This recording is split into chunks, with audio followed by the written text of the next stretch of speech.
குலதெய்வத்துக்கெல்லாம் எட்டு நம்ம தான். யாரு? அங்காள பரமேஸ்வரர் தான் குலதெய்வத்துக்கெல்லாம் எட்டு. இது முழுக்க முழுக்க சித்தர் சொன்ன விஷயம்தான். பொதுவாக உங்களுக்கு குலதெய்வம் யாருன்னு தெரியல, ஒரு பெரிய கன்ஃபியூஷன் இருக்கு அப்படின்னா அதுக்கு சித்தர்கள் சொன்ன மிகப்பெரிய பரிகாரம் அப்படின்னா அதுக்கு உண்மையான தெய்வம் அங்காள பரமேஸ்வரி தான். காலையில 9 to 10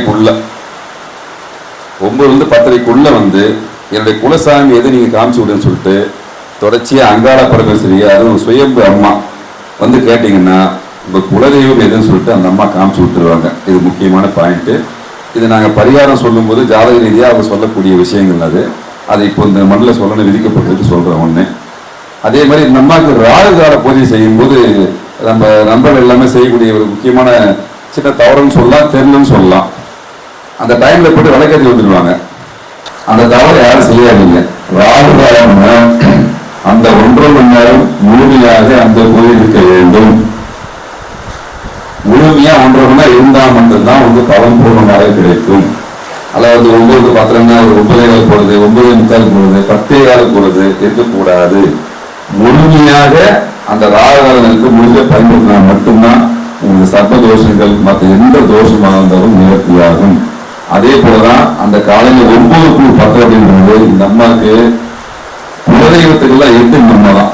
யாரு? அங்காள பரமேஸ்வரர் தான் குலதெய்வத்துக்கெல்லாம் 8. அப்போ எல்லா குலதெய்வங்களும் அங்காள பரமேஸ்வரிட்ட அந்த 1.5 மணி நேரம் வந்து ஐக்கியமாவாங்க. அப்போ நீங்க என்ன பண்ணலாம் தெரியலன்னா ஒண்ணு திருவிழா சீட்டு போட்டு பார்க்கலாம். ஆனா அது ஒரே ஒரு கண்டிஷன் இருக்கு. எந்த சூழ்நிலையும் அந்த அம்மா ஒரு உத்தரவு கொடுத்துட்டாங்கன்னு சொன்னா அதை மீறக்கூடாது, அதுல சந்தேகப்படக்கூடாது. ஏன்னா அனைத்து குலதெய்வங்களே 9 to 10 அந்த அம்மா வந்து டெய்லி வந்து ஒடுங்குவாங்க. அப்போ உங்களுக்கான குலசாமி ஒரு திருவிழா சீட்டு எடுக்கும்போது அந்த குலசாமி மட்டும்தான் அந்த சீட்டு எடுக்கணும், தவிர்த்து வேற உள்ள வந்து அந்த அம்மா அனுமதி தரமாட்டாங்க. இந்த ஒரு விஷயத்த தயவு செஞ்சு ஃபாலோ பண்ணுங்க. இந்த மண் அற்புதமான மண்ணு. நான் வந்து ஐயாயிரம் சொன்னேன், சித்தர் பூமியா இதெல்லாம் அந்த காலத்து சித்தர் வழிபட்ட இடம் தான். அது பார்க்கும்போது தெரியுது. அப்போ அந்த சித்தர் வாக்கு தான் இப்ப நான் வெளிப்படையா சொல்றேன். தயவு செஞ்சு இதை உங்களுக்கு மனக்குழப்பம் எப்போ இருந்தாலும் அந்த 9 to 10 வழக்கமாக பயன்படுத்துங்க. உங்களுக்கு 100% மாற்றம் கிடைத்தே தீரும். ஏன்னா இதெல்லாம் நாங்கெல்லாம் 1 to 1 ஒருத்தர்கிட்ட அஸ்ட்ராலஜி பார்க்கும்போது அவங்களுக்கு கடுமையான பிரச்சனை சொன்னா வேற சொல்யூஷன் சொல்ல மாட்டோம். நேரம் அந்த அம்மாட்ட போப்பா, உட்காந்து 1.5 மணி நேரம் உட்காந்து அது எது பேசாத, உனக்கு கிடைக்கலன்னா கேளுன்னு சொல்லுவோம். அதை இப்போ நம்ம ஊர் மக்கள் அண்ணன் சார்பா இது வெளிப்படையா சொல்றேன். இந்த 2 விஷயத்தை நீங்க செய்யுங்க, உங்களுக்கு 100% மாற்றம் கிடைத்தே தீரும். கிடைக்கலன்னா தாராளமா எங்க வீடு இருக்கிற நம்பர் இருக்கு, நீங்க போன் பண்ணி என்கிட்ட கேட்கலாம். இதெல்லாம் எனக்கு காலகாலமா சித்தர்கள் பயன்படுத்தின முறை, நம்ம பயன்படுத்தல, இது அவங்க பயன்படுத்த சூட்சமான முறை. அப்போ ஒட்டுமொத்த தெய்வங்களும் அந்த அம்மாவத்தை அடங்கி இருக்கும்போது உங்களை பிரார்த்தனை பலிக்குமானா பலிக்கும். நெய்வலுக்கு போடுங்க முடிஞ்ச அளவுக்கு. நான் எல்லார்ட்டையும் ரெக்வஸ்ட் பண்ணதா கொஞ்சம் காசு அதிகமாக தான் இருக்கும், நெய் இல்லைன்னு சொல்ல முடியாது. இருந்த போதிலும் பெரும்பாலும் மண் இருக்கிற அளவுக்கு நெய்வலுக்கு போடுங்க. மற்ற எண்ணெயை மேக்சிமம் பயணம் தவிர்த்துடுங்க. நீங்க ஒரு 10 விளக்கு அந்த விளக்கு போறது ஒண்ணுதான், ஒரே ஒரு நெய் விளக்கு போறது ஒண்ணுதான். அது முடிஞ்ச அளவுக்கு. அதே மாதிரி இன்னொரு தவறையும் மக்கள் பண்றாங்க, ஒரு விளக்கு கொடுத்துட்டா அங்கே கோயில் வச்சுட்டு போறாங்க. மண்ணுக்கு எந்த தோஷமும் கிடையாது. நீங்க 100 முறை 1000 முறை 1,00,000 முறை நீங்க இதை பயன்படுத்தலாம்.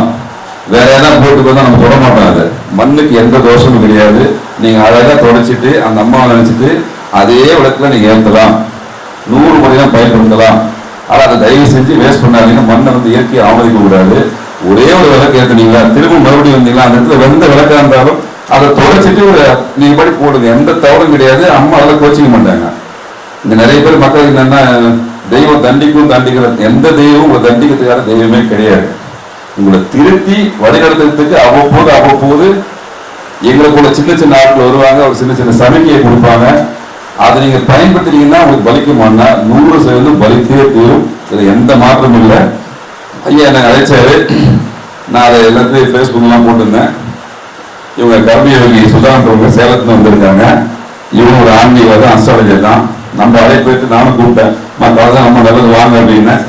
உண்மையிலும் அவங்க எதிர்பார்க்காம கண்டிப்பா வந்தே தீர்வுன்னு சொல்லிட்டு சேலத்துல இருந்து இதுக்காக கிளம்பி வந்துட்டாங்க. எப்படி நடக்கும் என்னன்றதுலாம் இல்லை, நடக்கும் அப்படின்னு முடிவு பண்ணி அவங்க கிளம்பி வந்துட்டாங்க.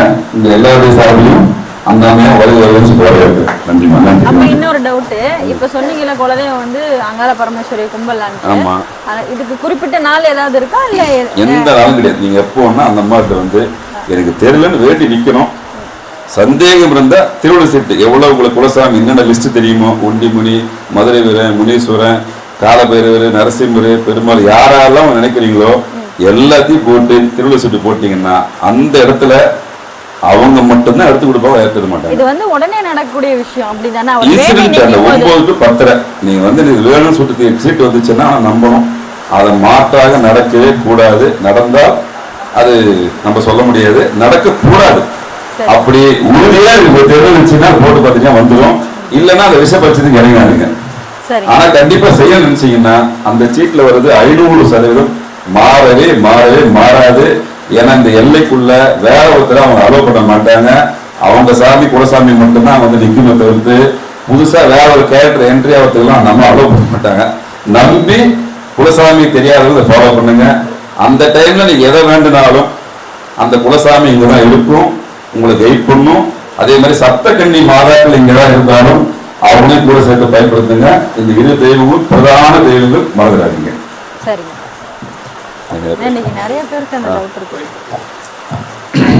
இந்த சுயம்பு ஐயா சொன்னாரு. ஆக்சுவலா இந்த பார்த்தேன், பார்த்துதான் அதுக்கு நான் தனிப்பட்ட ஒரு வீடியோ போட்டேன். சுயம்பு கடையில ரொம்ப கஷ்டம். அது புத்து மண்ணுக்கு வந்து அபரிதமான சக்தி உண்டு. நிறைய பேர் புத்து மண் நம்ம வீடியோ போட்டோம்னா நிறைய பேர் நிறைய எடுத்து போன ஆசைப்படுறாங்க. தயவு செஞ்சு செய்யாதீங்க. ஒரு துளி மண்ணு போதும், ஒரு சிட்டிக்கு போதும். உங்களுக்கு சர்ப்ப தோஷம் இருக்குன்னு வச்சுக்கலாம், ஃபீல் பண்ணீங்கன்னு வச்சுக்கலாம். இப்ப கால சர்ப்ப தோஷம் எல்லாரும் சொல்லுவாங்க, ஜாதகத்தை பார்த்தா சொல்லுவாங்க காலகஸ்திரி போங்க, குறிப்பிட்ட இடத்துக்கு போயிட்டு திருநாகேஸ்வரம் போகணும்னு சொல்லுவாங்க. அது போக முடியாத அன்பு சொல்லுவாங்க. இங்கிருந்து ஒரு துளி எடுத்துன்னு ஒரு துளி மண் எடுத்துட்டு போயிட்டு யார் சர்ப்ப தோஷம் இருக்கோ அவங்க குளிங்க. ஒரு 15 days ஒரு முறை குளிச்சிங்கன்னா நிச்சயமாக அந்த சர்ப்பதோஷம் நிவர்த்தி ஆகும்னா கண்டிப்பாக நிவர்த்தி ஆகும். ஏன்னா இங்க பாத்தீங்கன்னா ஐயாவும் இருக்காரு, அம்மாவும் இருக்கிறாங்க. அம்மாதான் இருந்தாரு, ஐயா கூட சுயம்பா இருக்காங்க. அப்ப என்ன விஷயம்னா ஒரு சித்தர், அதான் அப்ப சித்தர் வழிபட்ட இடம் தான் சித்தர் தான் வழிபடுவாங்க. வேற யாரும் சராசரி மனுஷங்களாம் இந்த வழிபட்டு செய்ய முடியாது. அது 1 to 1 நேரடி பார்வையில் இருக்கும் போது நம்ம இயல்பாக அந்த வேப்பமரத்துக்கு எவ்வளவு சக்தி தெரியும். அது அம்மா குடி உள்ள இடம். அப்ப அவங்களும் கூட சேர்ந்திருக்காங்க. நாகக்கண்ணிகளுக்கு இருக்கிறதுலே அபரிதமான சக்தி நாக தேவதைகளுக்கு உண்டு. அவங்க கிட்ட யாரும் மோதிலும் ஜெயிக்க முடியாது. இப்ப அவங்க இந்த இடத்துல வாழ்றான்னு சொல்லும் போது கிட்டத்தட்ட எனக்கு தெரிஞ்சு ஒரு 40 கிலோமீட்டர் இந்த வைப்ரேஷன் இருக்கும். அதை மாற்றமே இல்லை. இந்த 40 கிலோமீட்டருக்கு இந்த அம்மா வந்து எல்லையா பாதுகாப்பாங்க. இப்ப இந்த ஊர்ல தேடி பாத்தீங்கன்னா இதனுடைய சின்ன சின்ன சிம்டம்ஸ் ஏதாவது எங்கேயாவது இருக்கும். அவங்க எல்லை ஏற்ற வகுத்து வச்சிருப்பாங்க. நம்மளுக்கு அது தேவையில்லை. ஆனா வேணா நம்ம நடக்குமான்னா நிச்சயமா நடக்கும். நான் இயல்பாவே சொல்லுவேன், புத்தூருக்கு நம்ம கோயிலை விட்டுறாதீங்க. யார் எந்த ஊருக்கு போனாலும் நான் சங்கர கோயில அதிகமா பரிந்துரை பண்ணுவேன். ஏன்னா அங்க புத்தூர் தான் பிரசாரம் சங்கர கோயில்ல. அந்த மாதிரி இப்ப ஊருக்கு படிச்சு மிகப்பெரிய கிஃப்ட் இந்த கோயில். அதை ஒரு துளி எடுத்துப்பாங்க, திருநீர் மாதிரி பயன்படுத்துங்க. இந்த கோரிக்கை நியாயமான கோரிக்கையா தான் அந்த அம்மா நிச்சயமா நிறைவேற்றுவாங்க. ஏன்னா அவங்க வைப்ரேஷன் இருக்கு, பார்க்கும்போது தெரியுது.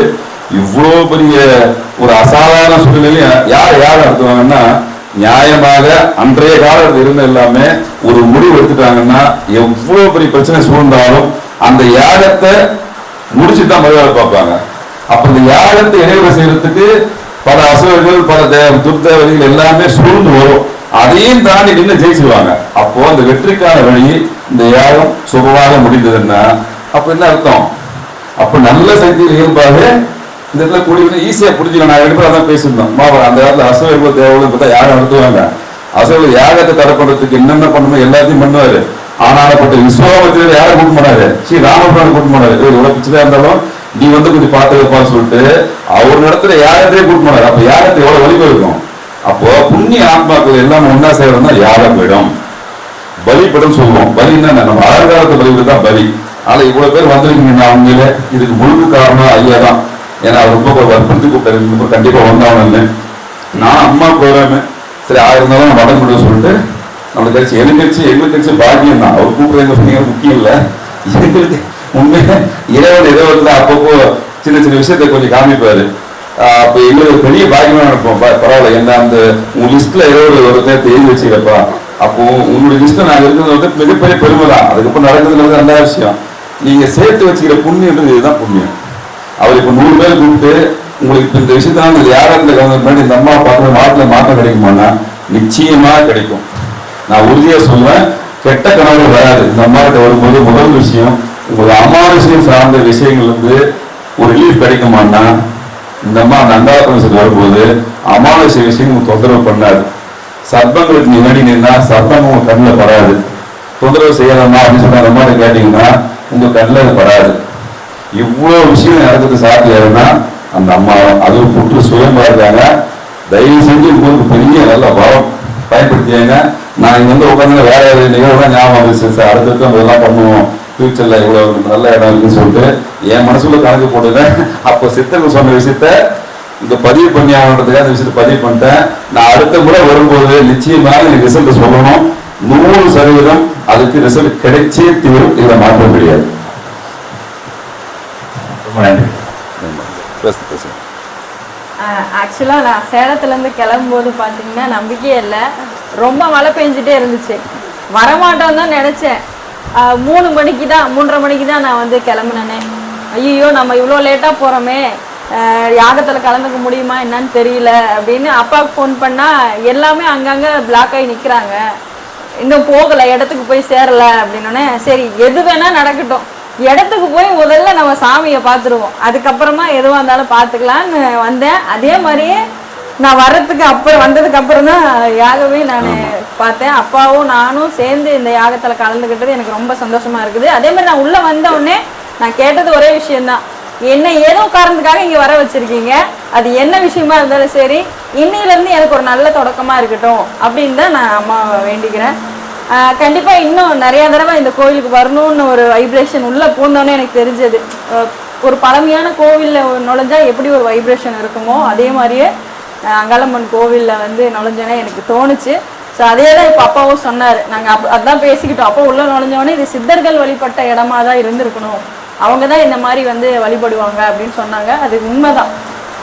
ஸோ இந்த கோவிலில் வந்து நிற்கிறதுக்கு அவளோட அனுமதி இருந்திருக்கணும்.